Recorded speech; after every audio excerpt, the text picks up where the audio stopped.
3월 4일 화요일 이른 아침입니다. 오늘 말씀 읽기 본문은 빌립보서 4장입니다. 본문을 다음 세 단락으로 나눌 수 있겠습니다. 첫째는 1절 이하 9절, 그리스도인의 미덕을 권면함. 둘째는 10절 이하 20절, 헌금에 대한 감사 표시. 셋째는 21절 이하 23절, 문안과 축복.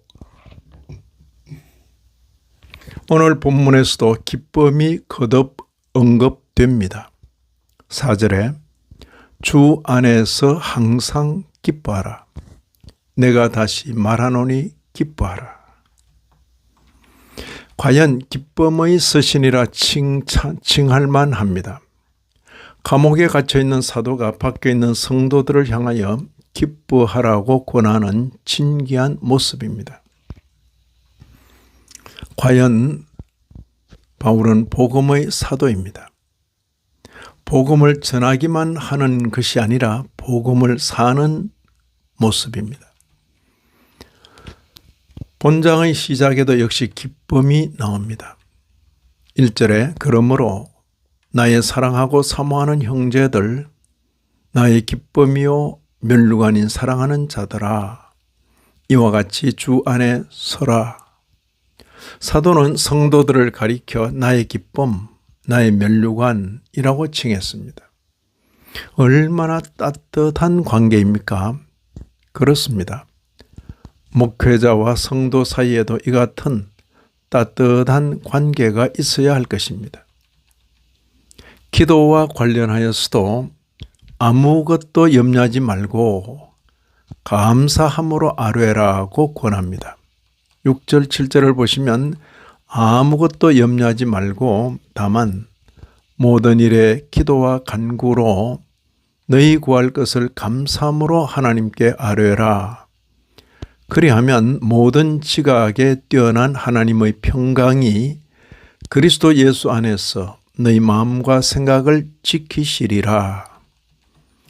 바른 기도의 특징은 평강입니다. 바른 기도자에게는 염려 근심이 있을 수 없습니다.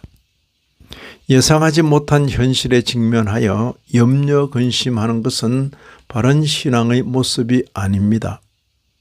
염려 근심보다는 감사와 기도입니다. 바른 기도는 감사로 시작합니다. 바른 기도의 결과는 소원 성취이기보다 평강입니다. 오늘 본문에서 사도는 다시 한 번 더 본에 대하여 말합니다.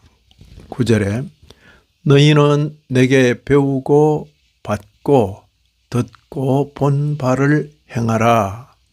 그리하면 평강의 하나님이 너희와 함께 계시리라. 여기에 다시 평강이 언급됩니다.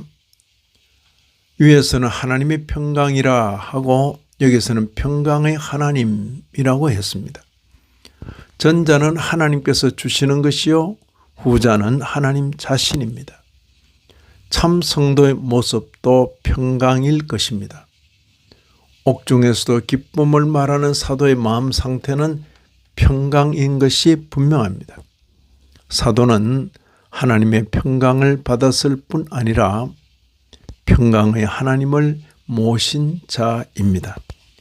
사도는 성도들에게 배우고 받고 듣고 본 바를 행하라고 합니다.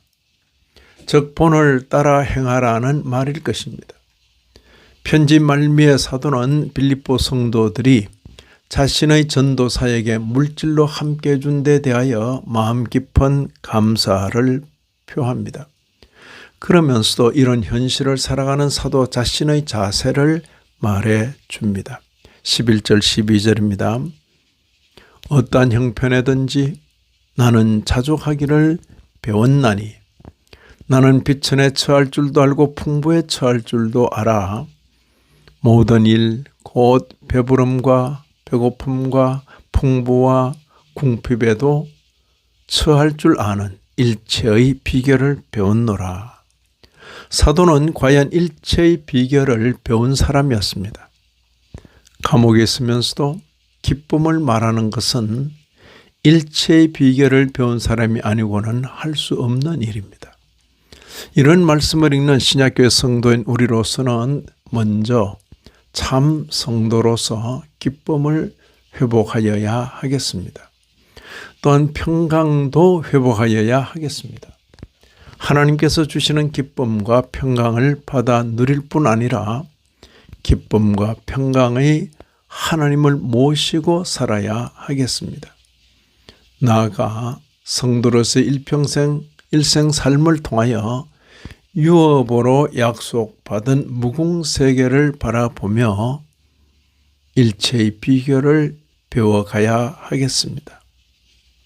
이 아침에도 말씀에 참여하신 모든 분들 위에 하나님의 크신 은혜가 닿으시기를 진심으로 기원합니다.